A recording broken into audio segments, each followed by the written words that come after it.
Welcome to About Town, a program about the 169 towns in the state of Connecticut. And here we are in Weston again. And it is my honor today to have our police chief, Edwin Henion. Chief Henion. Good morning, Margaret. Yes. Welcome. Thank you for having me. Yeah, welcome to... You're the third police chief of Weston who's been here. Yes, well, great. And it's interesting because through the years, the issues have slightly changed. And it's nothing particularly that Weston did to it. It's life changes, kind of thing. And I guess your department is the most important department to all of us, because safety is safety. And that's the way it goes. And you moved to Weston because you want to be safe. And we thank you for everything that your predecessors have done. Thank you for all your officers and what they do. Yeah. And it's a wonderful thing to be able to know that all of the emergency services, including police, do come to your aid. And so that's the thing that people care about. No one ever questions the police budget. Yeah. Well, yes. I hope that continues. Yeah. Okay. In order to prepare for this very difficult interview, I did a few little checking things. Okay. And I notice you are a retired lieutenant colonel. I am. Of the state police. I am. I've been in policing a long time. I was a state trooper, started in 1989 with the state police. So I worked my way through the state police after all those years, ended up in a command position, one of the second highest rank in the state police, which is a lieutenant colonel right under the colonel. But it was a great career in policing. I loved it every minute of it. My first assignment was Troop G in Westport, when it was in Westport at the Sherwood Isle Connector. So I used to drive through. It was kind of an interesting story. As a brand new trooper, a young trooper, I used to drive through Weston because I lived just north of here. And I would drive down Route 57 through the center of this bucolic town on my way to work, on my way home, to get down to Westport to start my shift down there. So although I've been here just coming up on 2 years tomorrow as your chief. It was a little over 29 years, on the way to 30 years with the state police. And I love the state police is a very large organization. Weston is a very small organization for policing, but I love the local policing model. During my career, it was at the beginning of my career with the state police. I was a resident trooper in Reading, your neighbor, our neighbor to the north, for a couple of years. I loved it. I loved the small town atmosphere. I loved the small town policing model. I loved getting out in the community, having a direct effect on the safety of the town. And after 29 years, I had the opportunity to retire. The job was advertised here in Weston for chief, and I said, I'd like to get kind of back to my roots, because as I progressed in my career, going from trooper to sergeant to all the ranks, all the way through lieutenant colonel, you become a little bit distant from the public, and you end up in administration, which I enjoyed, but I really was hoping to get back into the more grassroots policing, and this town is, just that for me. So, but that is so touching, really, to me. That Weston has been there in the back of your mind. It has. Yeah.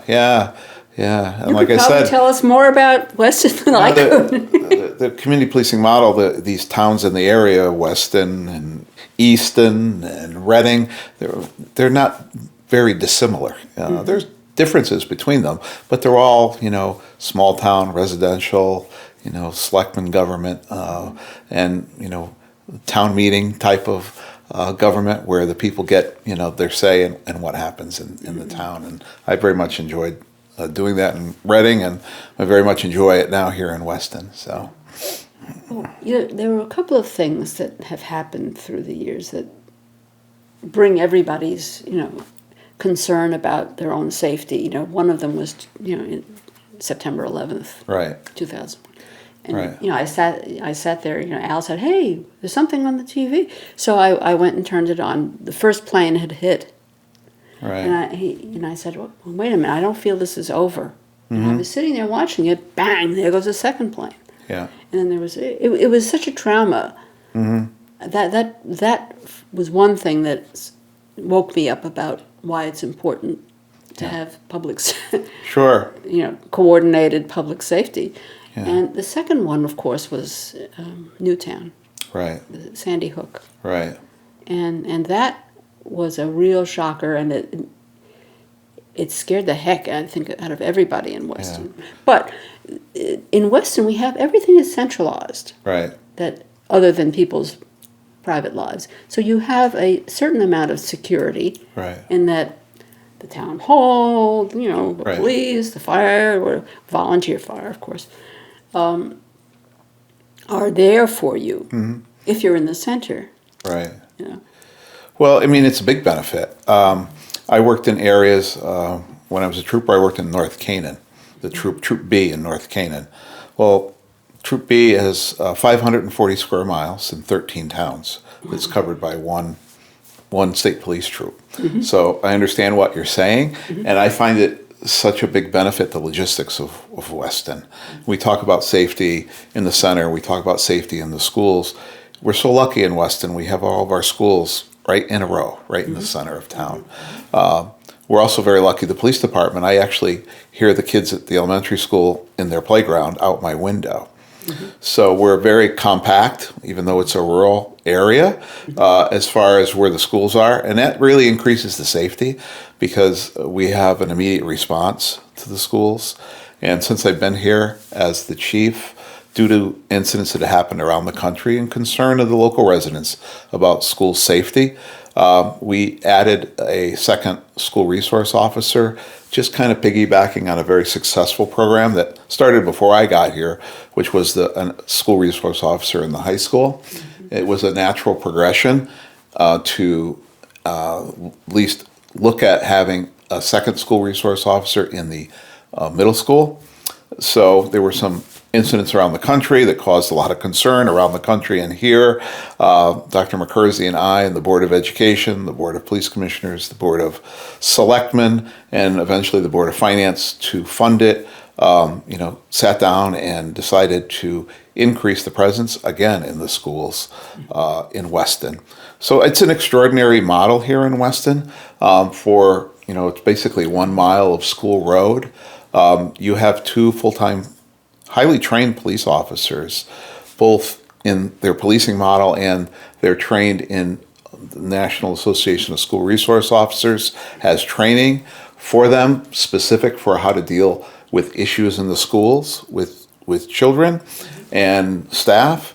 So we also have a school safety officer, used to be called a mile of safety officer due to the 1 mile of schools. And by the way, the mile of safety was something that came in not all that long ago. Right. But that was unique. So you basically have in this small area between the 4 primary schools in Weston, 3 police officers. Every day school is in session, which are there to assist in any manner and to respond to any emergencies.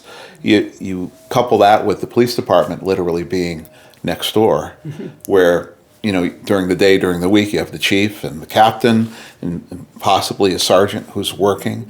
And in Weston, we also have the uniqueness of we have a regional computer lab that's in Weston that many people may not know it's here, but it's housed in the property at the schools in the on School Road. On School Road in the Board of Ed offices there. We have some space where the 10 towns in the area in Fairfield County, officers come and process electronic and computer forensics in that office. So we actually have another officer on school campus that can respond. And, theoretically, you've probably got per capita the most police officers in any school district that at least I've seen in talking to my other chiefs around. And that's a real benefit, for quick response, because what we found is a quick response to incidents in the schools just increases the safety. Plus a visible presence in the school. When people drive in, when the parents drop off their kids, when vendors come in, they see the Weston Police in and around the schools, and it has a deterrent effect for anybody that wants to do something they shouldn't be doing in the schools. Well, and I just want to tell everybody that actually we're not just trying to sell Weston here. This is a reason to live in Weston if you have children or are planning to have children. Yes.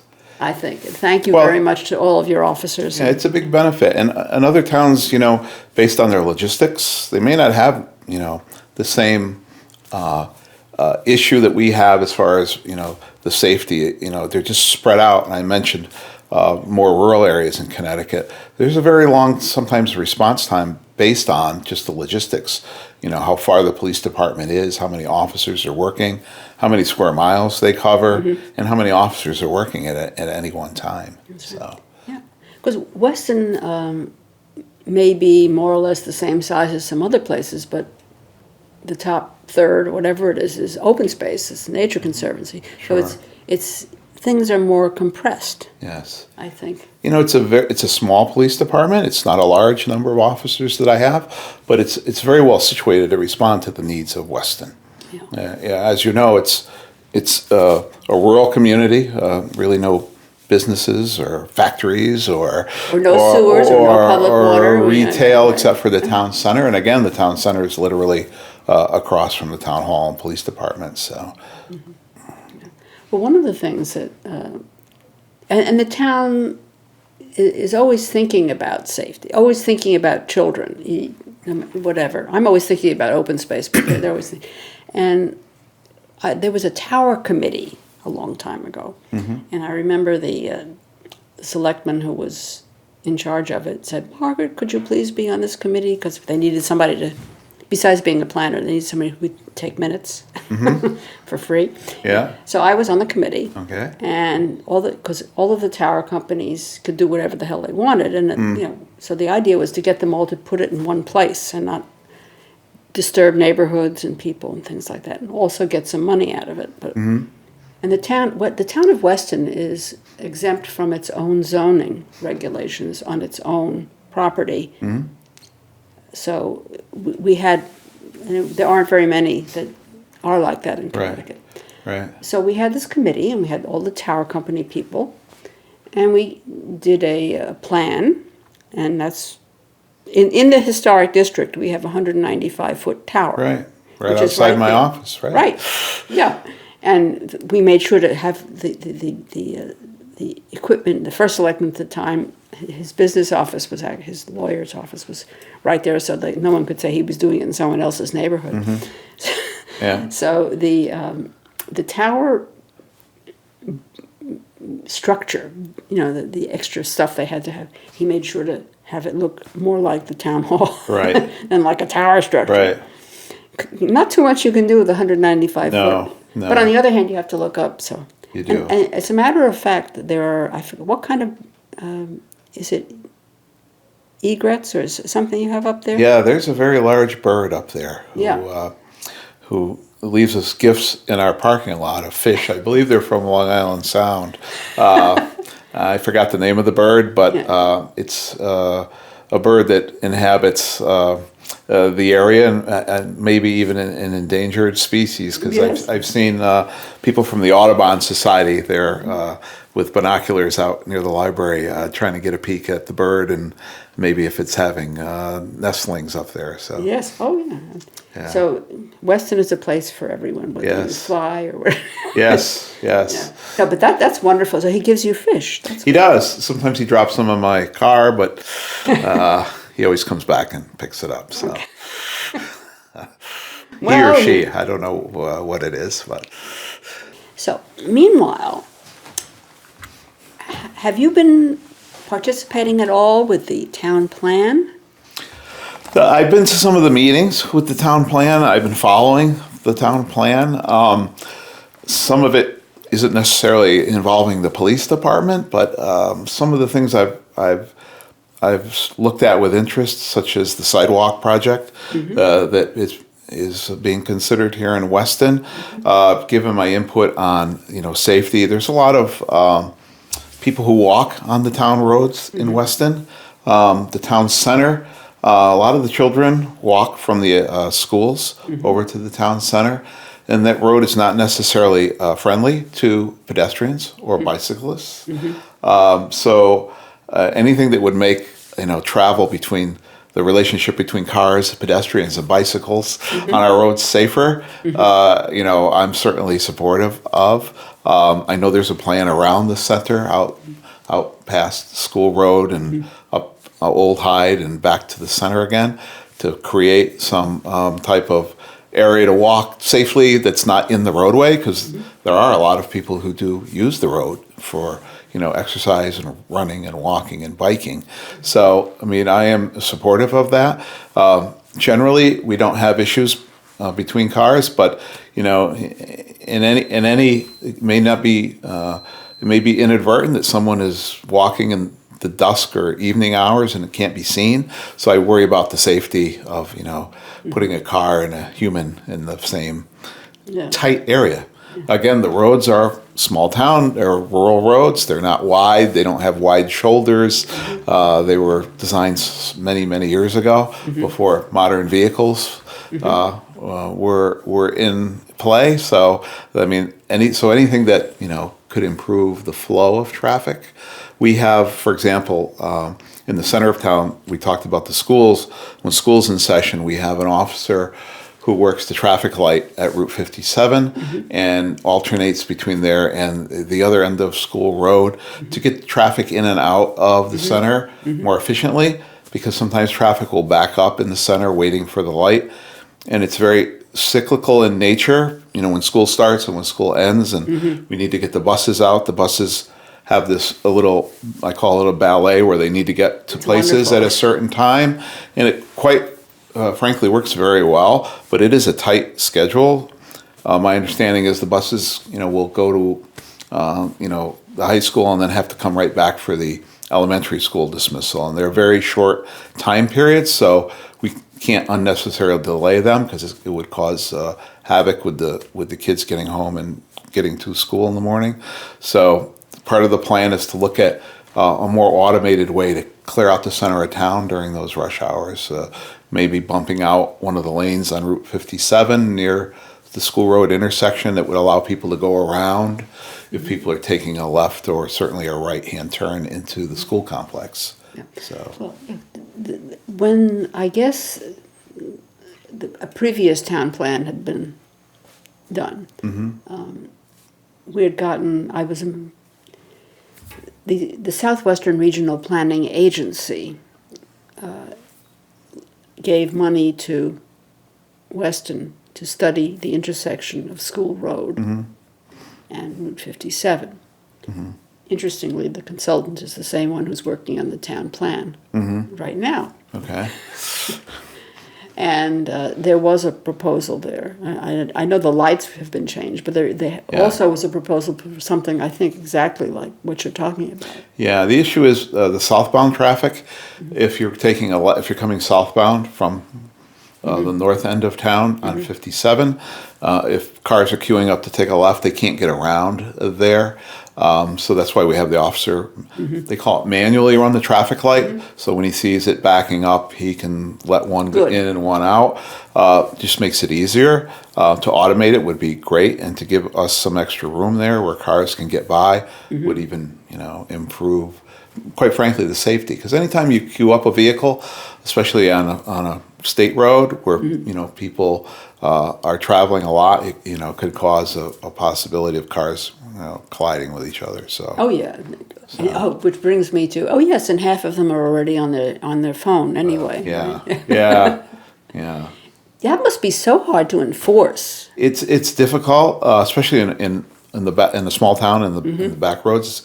Quite frankly, from my old job, it's easier on the interstate because you can pull up alongside somebody. On these roads. Catch 'em. I mean, it can be done. We do it in town, but you have to prove a violation. We have to actually observe it, and we have observed it. I've observed it. We stop cars. We'll write tickets. We'll write warnings just to remind them. And we do go on campaigns from time to time, seatbelt, clicker, ticket.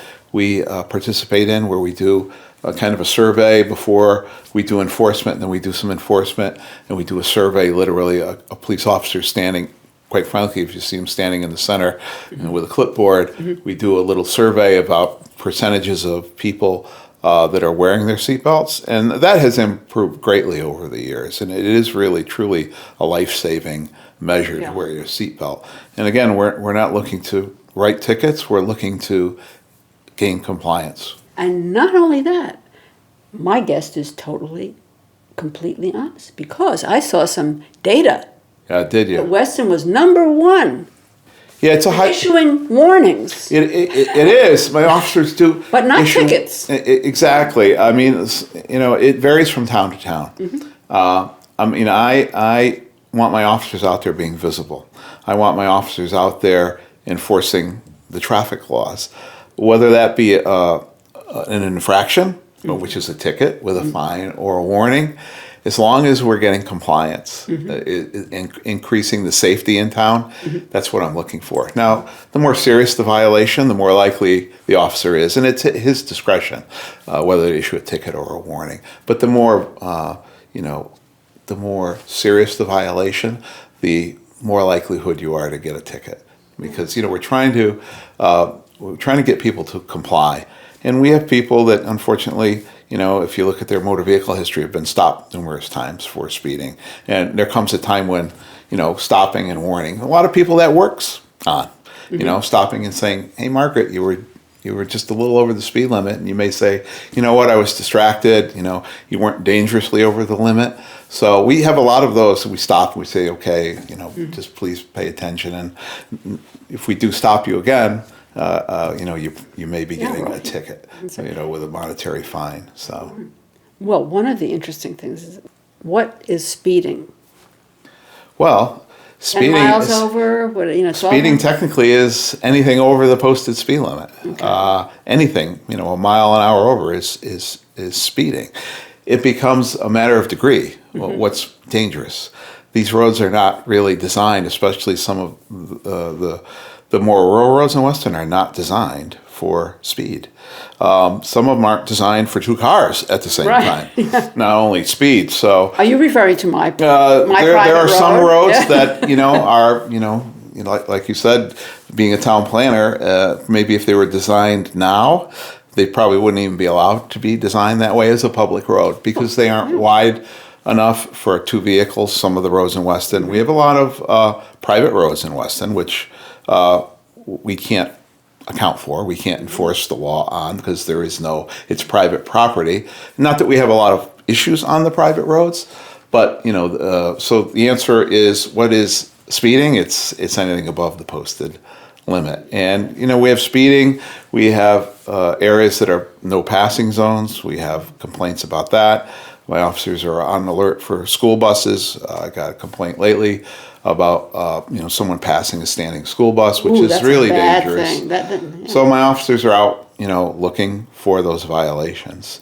And we have, we spoke earlier about areas where people are heading through Weston. A lot of people head through Weston. And Weston may not be the destination. Maybe they're going to Westport, or if they're going up to Danbury or down in Norwalk, that they drive through Weston. So those roads, Route 57, the Newtown Turnpike, Route 53, Lions Plains Road, some of the smaller roads between here and Wilton are heavily traveled by people getting from one town to the other. So we try to pay attention to those, because those are the roads, people would have a tendency, they're just trying to get from one place to the other, and we just want to make sure it's safe when they're traveling through the town.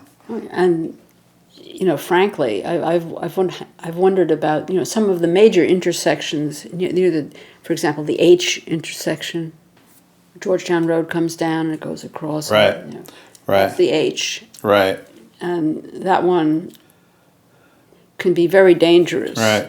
And we do, when I look at Captain Berdacki, my executive officer, we look at trends, and we look at people who have complaints about intersections, and we try to do a couple a year where we say, okay, we've had a larger than normal amount of accidents at this intersection. So then we'll work with the police commission. We'll call the town's engineer, the town's highway foreman. We'll go out. People probably saw us in the last few months. We've been out at the intersection of Lions Plains Road, Davis Hill Road. It's an interesting intersection that God designed, not humans, where there's five stop signs in the same area, and there's a grade and a sharp pronounced curve. We actually just put our heads together, and we don't have a lot of accidents there, but we have a lot of near misses there, where people will call and say, this person cut me off, or this person was supposed to go first. So I worked with the town engineer, John Conte, and the town's public works foreman, or supervisor, Lou Moderano, and we actually moved one of the stop signs on Lions Plains up a little bit, and we moved the southbound down a little bit, which gives you a much better line of sight of all this chaos in that intersection. And we've gotten positive feedback from that. Probably 2 years ago, Fanton Hill Road and Lions Plains Road, we had the engineer go out and look at. People complained about it. The stop sign was very far up on Fanton Hill Road. The engineer redesigned it, moved the stop sign down, did some improvements on the drainage there. And we used to have accidents more than normal at that intersection, and since we did that, it has improved it. So we look at some data and we try to say, okay, well, obviously there's an issue. It's either the driver or it's the design of the road, and sometimes it's both. It's sometimes as simple as a line of sight, which is how far you can see from the intersection. And my officers, I myself, drive around town and we report whether it's the state road or the town road, that look, you need to have the crew come out and cut back the vegetation.